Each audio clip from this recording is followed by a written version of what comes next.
जय माता दी। इस वीडियो में हम माँ दुर्गा सप्तशती की संक्षिप्त कथा सुनाने वाले हैं। मेरी माता रानी से ये प्रार्थना है कि जो भी इस वीडियो को पूरा देखे और इनके इस कथा को पूरा सुने, माता रानी उन पे अपनी कृपा बनाए रखे। और जो माता रानी के इस कथा का प्रचार करे, जो शेयर करे और उन्हें पसंद करे, लाइक करे, माता रानी उन पे अपनी कृपा सदा बनाए रखे। जय माता दी। चलिए आज हम शुरू करेंगे माँ श्री दुर्गा सप्तशती की संक्षिप्त कथा। दूसरे मनु के राज्याधिकार में सूरत नामक चैत्र वंशोद्भव राजा क्षितिप मंडल का अधिपति हुआ। शत्रुओं तथा दुष्ट मंत्रियों के कारण उसका राज्य, कोषा आदि उसके हाथ से निकल गया। फिर वह मेधा नामक ऋषि के आश्रम में पहुंचे और वहां भी मोहवश प्रजा, पूर, धन, कोष और दासों की अर्थात नाशवान पदार्थों की चिंता में लगकर दुखी हुए। केवल आत्मज्ञ पुरुष ही पूर्ण सुखी होता है। सुरथी की वही दशा हुई जो भगवत भक्ति विहीन पुरुषों की होती है। इसी आश्रम में समाधि नामक वैश्य से राजा सुरथी की भेंट हुई। यद्यपि यह वैश्य अपने धन, लोलुप स्त्री, पुत्रों द्वारा घर से बहिष्कृत कर दिया गया था, तब भी वह उनके दुर्व्यवहार को विस्मृत कर उनके वियोग में दुखी था।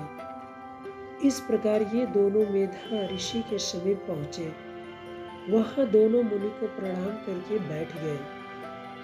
राजा ने ऋषि से कहा, भगवान, जिस विषय में हम दोनों को दोष दिखता है, उसकी ओर भी ममतावश हमारा मन जाता है। मुनिवर, यह क्या बात है कि पुरुषों को भी अर्थात ज्ञानी पुरुषों को भी मोह होता है। महर्षि मेधा उन्हें मोह का कारण बतलाते हुए कहने लगे, इसमें कुछ आश्चर्य नहीं करना राजन। ये ज्ञानियों को भी मोह होता है, क्योंकि महामाया भगवती अर्थात भगवान विष्णु की योग निद्रा ज्ञानी पुरुषों के चित्त को भी बलपूर्वक खींचकर मोह युक्त कर देती है। वे ही भक्तों को वर प्रदान करती है और वे ही परमा अर्थात ब्रह्म ज्ञान रूपा है। राजा ने भगवती की ऐसी महिमा सुनकर ऋषि से 3 प्रश्न किए। वे महामाया देवी कौन है? वे कैसे उत्पन्न हुई और उनका कर्म और प्रभाव क्या है? मुनि ने राजा को उत्तर देते हुए कहा, वे जगमूर्ति नित्या है और उन्हीं से यह सब व्याप्त है। तब भी उनकी उत्पत्ति देवताओं की कार्य सिद्धि के अर्थ कही जाती है। जब प्रलय के पश्चात भगवान विष्णु शेष शैया पर योग निद्रा में निमग्न हुए, तब उनके कर्णमल से मधु और कैटव नामक 2 अशोक उत्पन्न होकर भगवान के नाभि कमल पर स्थित ब्रह्मा जी को ग्रसने चले। इस स्थिति को देखकर ब्रह्मा जी ने भगवान की योग निद्रा की स्तुति परम प्रेम पूर्वक करने लगे और उन्होंने ये 3 प्रार्थनाएं की। भगवान विष्णु को जगा दीजिए, उन्हें असुर द्वय के संहारार्थ उद्धत कीजिए, असुरों को विमोहित करके भगवान द्वारा उनका नाश करवाइए। श्री भगवती ने स्तुति से प्रसन्न होकर ब्रह्मा जी को दर्शन दिया। भगवान योग निद्रा से मुक्त होकर उठे और असुरों से युद्ध करने लगे। तद उपरांत असुर युगल योग निद्रा के द्वारा मोहित हुए और उन्होंने भगवान से वरदान मांगने को कहा। अंत में उसी वरदान के अनुसार वे भगवान के हाथों मारे गए। इस कथा से 3 बातों का निष्कर्ष निकलता है। ब्रह्मा को परम शक्ति का ज्ञान, प्रकृति के गुणत्रय का कार्य, उसके कर्तव्य का भान और अपने सृष्टि कर्तृत्व में निरहंकारत्व तथा मधु कैटव अर्थात सुकृत दुष्कृत में निर्मत्व एवं उसके निर्मूलन का प्रयत्न। इस कथा से श्री ब्रह्मा जी ने यह उपदेश दिया कि जो भगवती की आराधना करते हैं एवं कर्तव्य के अभिमान तथा सुकृत दुष्कृत रूपी कर्म फल को त्याग कर अपने विहित कर्म में प्रवृत्त रहते हैं, उनका जीवन शांति पूर्वक निर्विघ्न रूप से व्यतीत होता है। यही ब्राह्मी स्थिति है जिसे पाकर मनुष्य मोहग्रस्त नहीं होता।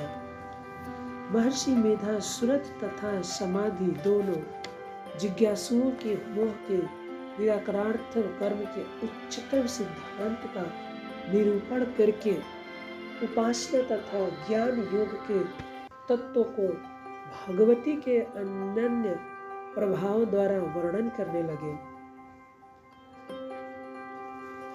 इस कथा में ऋषि ने सुरत तथा समाधि के प्रति मोह जनित सकाम वासना द्वारा अर्जित फल का भोग के निराकरण के लिए निष्काम उपासना का उपदेश दिया। प्राचीन काल में महिष नामक एक अति बलवान असुर ने जन्म लिया। वह अपनी शक्ति से इंद्र, सूर्य, चंद्र, यम, वरुण, अग्नि, वायु तथा अन्य सुरों को हराकर स्वयं इंद्र बन गया और उसने समस्त देवताओं को स्वर्ग से निकाल दिया। अपने स्वर्ग सुख भोगों से वंचित होकर दुखी देवगण साधारण मनुष्यों की भांति मृत्यु लोक में भटकने लगे।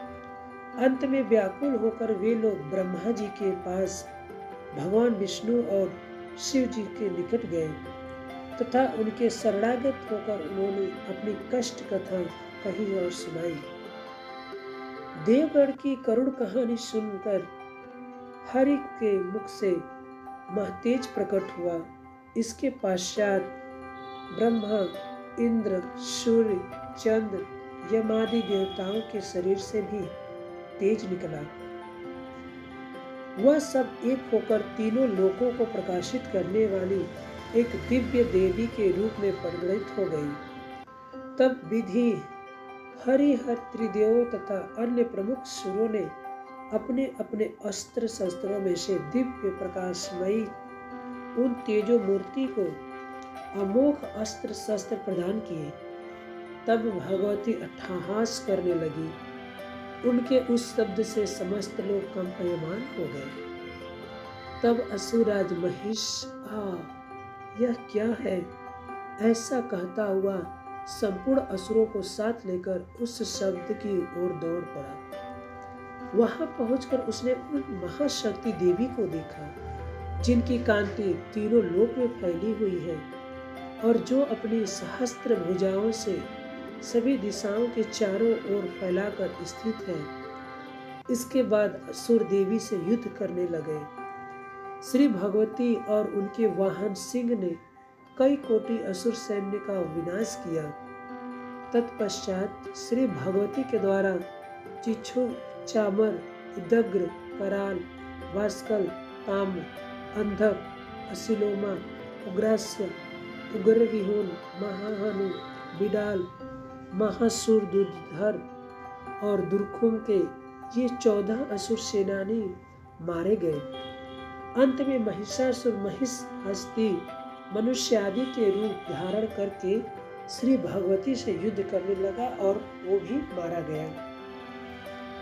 अपने समग्र शत्रुओं के मारे जाने पर देवताओं ने अनाहदित होकर आद्य शक्ति की स्तुति की और उन्होंने उनसे वर मांगा कि हे माँ, जब जब हम लोग विपदग्रस्त हो तब तब आप हम पे आपदाओं से विमुक्ति करें और जो मनुष्य आपके इस पवित्र चरित्र को प्रेम पूर्वक पढ़े या सुने वे संपूर्ण सुख और ऐश्वर्यों से संपन्न हो।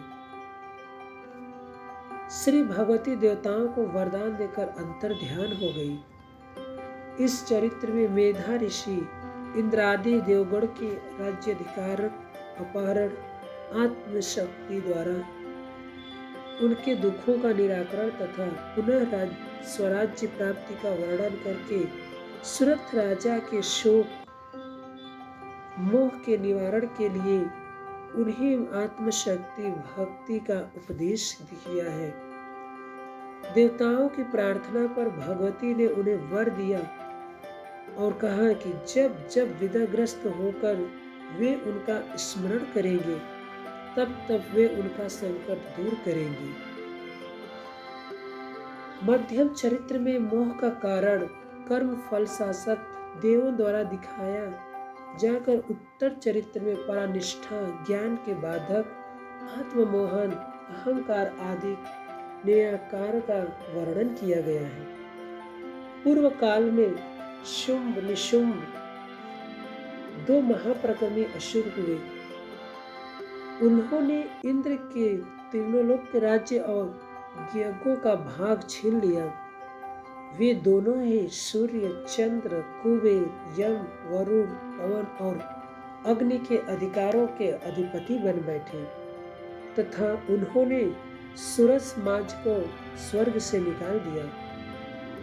तब शोकग्रस्त होकर देवता मृत्यु लोक में आए। बारंबार दुष और दुख से दैनी दशाग्रस्त देवताओं को दानवों के नितांत दमन का कार्य अनिवार्य प्रतीत हुआ और वे हिमालय पर जाकर दयार्द्र हृदय श्री दुर्गा देवी की वंदना करने लगे। श्री भगवती पार्वती अपने वचनानुसार हिमालय पर्वत पर गंगा जी के किनारे प्रकट हुई और उन्होंने सुरों से पूछा, तुम किसकी स्तुति कर रहे हो? इनके इतना कहते ही उनके शरीर से शिवा निकलकर कहने लगी, ये शुंभ निशुंभ से परास्त और दुखी होकर मेरी स्तुति कर रहे हैं। पार्वती के शरीर से अंबिका उत्पन्न हुई। ये कौशिकी नाम से प्रसिद्ध है और भगवती पार्वती के शरीर से शिवा के निकल जाने पर उनका वर्ण कृष्ण हो गया। अतएव ये कालिका के नाम से विख्यात होकर हिमालय पे रहने लगी। तत्पश्चात परम सुंदरी अंबिका को शुंभ निशुंभ के भृत्य चंड मुंड ने देखा और उन दोनों ने शुंभ से जाकर उनके अतुल सौंदर्य की प्रशंसा की।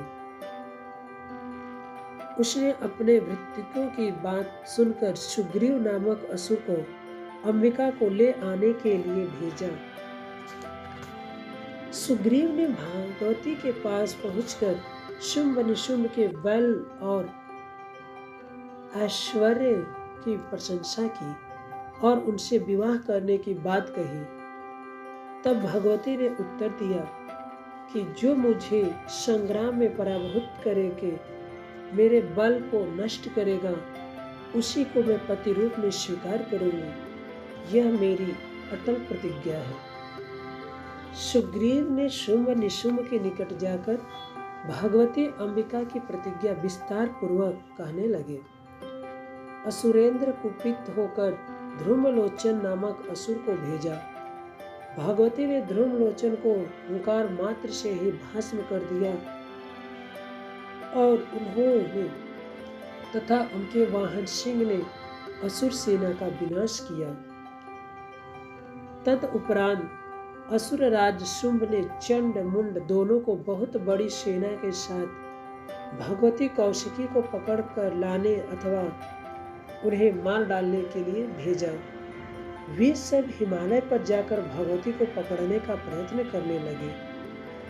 तब अंबिका ने शत्रुओं पर अत्यंत कोप किया और उनके ललाट से एक भयानक काली देवी प्रकट हुई। उन्होंने असुर सेना का विनाश किया और चंड मुंड का सिर काटकर वे अंबिका के पास ले गए। इसी कारण उनका नाम चामुंडा पड़ा। चंड मुंड के वध का समाचार सुनकर उस असुर ने एक बड़ी सेना जिसमें 7 सेना नायकों का विभाग था भगवती से युद्ध करने के लिए भेजी। उस समय ब्रह्मा विष्णु शिव इंद्र महाराव नृसिंह और स्वामी कार्तिकेय इन 7 प्रमुख देवों की शक्तियां असुर सेना से युद्ध करने के लिए आई। फिर अंबिका के शरीर से अत्यंत भयंकर शक्ति निकली और भगवती ने शुंभ निशुंभ के पास शिव जी को दूत रूप में भेजकर उनसे कहलाया, यदि तुम अपना कल्याण चाहते हो तो देवताओं को उनके छीने हुए लोक एवं यज्ञाधिकार लौटा दो और पाताल में जाकर रहो। बल से उन्मत्त शुंभ निशुंभ ने देवी की बात नहीं मानी और वे युद्ध स्थल में सेना सहित उपस्थित हुए। भगवती ने देव शक्तियों की सहायता से असुर सैन्य का संहार करना प्रारंभ किया। तब असुर युगल का रक्त बीज नामक एक सेनाध्यक्ष भगवती और देव शक्तियों से युद्ध करने लगा। उसके शरीर से शोषित के जितने बिंदु पृथ्वी पर गिरते थे उतने ही रक्त बीज उत्पन्न हो जाते थे। अंत में देवी ने चामुंडा को आज्ञा दी कि वह अपने मुख का विस्तार करके रक्त बीज के शरीर के रक्त को अपने मुख में ले और उससे उत्पन्न असुरों को क्षण भर कर दे। चामुंडा ने ऐसा ही किया और भगवती ने उस असुर का सिर काट डाला। तत्पश्चात शुंभ भगवती से युद्ध करने लगा और मारा गया। तब शुंभ ने क्रोधित होकर अंबिका से कहा, तू दूसरों के बल का सहारा लेकर अभिमान करती है। श्री भगवती ने उत्तर दिया, संसार में मैं एक ही हूँ। ये समग्र विभूतियां मेरी रूपांतर मात्र हैं। ये मुझसे ही प्रकट हुई है और मुझ में ही विलुप्त हो जाएंगी। इसके बाद सातों शक्तियां जो देवी के शरीर से निकली थी उन्हीं में प्रविष्ट हो गई और शुंभ भी देवी के युद्ध कौशल से मारा गया। देवगणों ने हर्षित होकर अंबिका की स्तुति की। अंत में देवी प्रसन्न होकर बोली, संसार का उपकार करने वाला वर मांगो। देवताओं ने कहा, जब जब हमारे शत्रु उत्पन्न हो तब तब उनका नाश हो। भगवती आद्या शक्ति ने नमस्तु कहा और भविष्य में 7 बार भक्त रक्षणार्थ अवतार लेने की तथा दुर्गा चरित्र के पाठ का महात्म्य वर्णन करके वे अंतर ध्यान हो गई। यह चरित्र ज्ञान कांड का है और उसमें 3 विषय हैं। 1. देवताओं का सात्विक ज्ञान से स्तुति करना। 2. ज्ञान के विरोधी अहंकार आदि का नाश करना। और 3. भगवती का अद्वैत भाव। 1. देवताओं को भगवती की उपासना का ज्ञान था, इसी हेतु उन्हें अब श्री ब्रह्मा विष्णु महेश इन तत्वज्ञ ईश्वर कोटि के देवताओं के निकट जाने की आवश्यकता भी पड़ती थी और नहीं भी, और वे जग जननी भगवती की स्तुति करने के लिए प्रवृत्त हुए। सात्विक ज्ञान का लक्षण श्रीमद् भागवत गीता में इस प्रकार कहा है, जिस ज्ञान द्वारा मनुष्य समस्त पृथक पृथक भूतों में एक ही अभिन्न अविनाशी परमात्मा के दर्शन करता है, वह सात्विक ज्ञान है। अतएव देवगण, या देवी सर्वभूतेषु इत्यादि स्तुति से सब भूतों में उन्हीं आद्य शक्ति का एक अव्यय अविनाशी भाव जानकर 23 मातृगणों द्वारा उनकी वंदना करने लगे। 2. परमार्थ पथ तत्पर प्रसन्न पुरंदादि देवों ने शुंभ निशुंभ आदि विपक्षियों के क्षय की आकांक्षा प्रकट करते हुए पुनित प्रार्थनाएं करके भगवती पार्वती का प्रत्यक्ष दर्शन किया और श्री भगवती ने शुंभ निशुंभ रक्त बीज धूम्रलोचन चंड मुंड तथा सुग्रीव इन प्रमुख 7 असुरों को पराजित करके देवताओं की रक्षा की। 3. श्री जगदम्बिका ने शुंभ के प्रति कहा है, मैं इस संसार में एक ही हूँ और मुझसे अतिरिक्त दूसरा कौन है।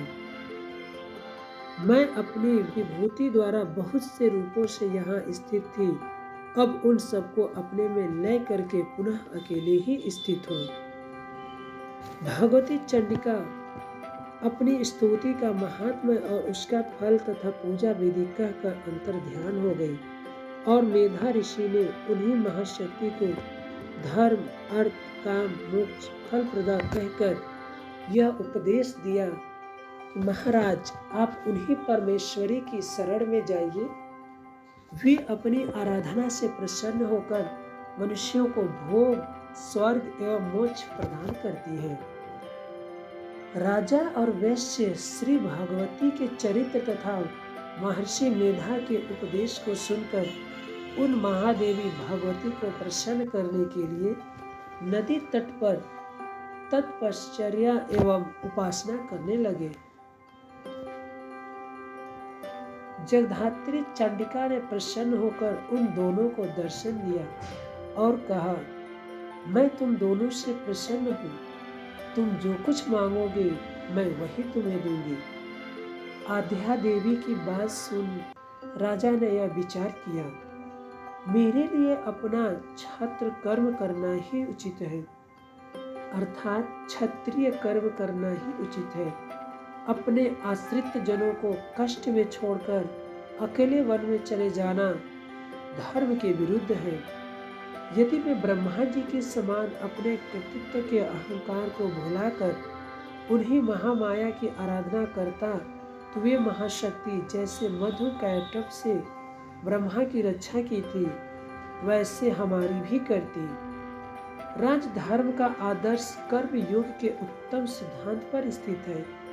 अतएव मुझे चाहिए कि जिस प्रकार इंद्र आदि देवताओं ने अधिकार से निकला हुआ स्वराज्य भगवती की कृपा से प्राप्त किया था, उसी प्रकार अपने गए हुए राज्य को पुनः प्राप्त करूं और न्याय नीति से अपनी समस्त प्रजा को सुखी बनाऊं। इस विचार के पश्चात राजा ने आगामी जन्म में अखंड राज्य और इस जन्म में निज बल से शत्रु शक्ति का नाश करके अपना गया हुआ राज्य प्राप्त करने का वर मांगा। महादेवी भगवती ने उसे कुछ ही दिनों में शत्रुओं पर विजयी होकर स्वराज्य प्राप्त करने तथा दूसरे जन्म में भूमंडल पर सूर्य सुत सावरणी नामक मनु होने का वरदान प्राप्त किया। जब भगवती ने वैश्य से वर मांगने को कहा तो उसने विचार किया कि यह संसार दुखमय है।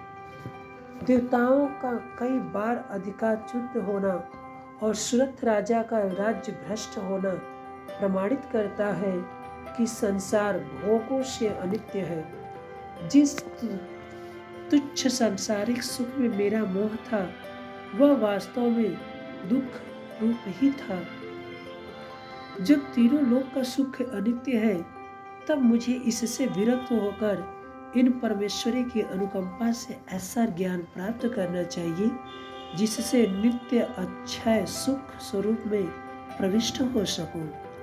निवृत्त मार्ग पथिक ज्ञान निष्ठ समाधि वैश्य ने अपने नाम और जाति को सार्थक करने वाले उपर्युक्त विचार के अनंतर श्री देवी से मोह विनाशक ज्ञान मांगा। उसे मनोवांछित वर की सिद्धि के लिए ज्ञान देकर श्री दुर्गा शीघ्र अंतर ध्यान हो गई। यह कथा मार्कंडेय पुराण से श्रोतित था जो मैंने आपको माँ देवी की कथा का गान सुनाया है।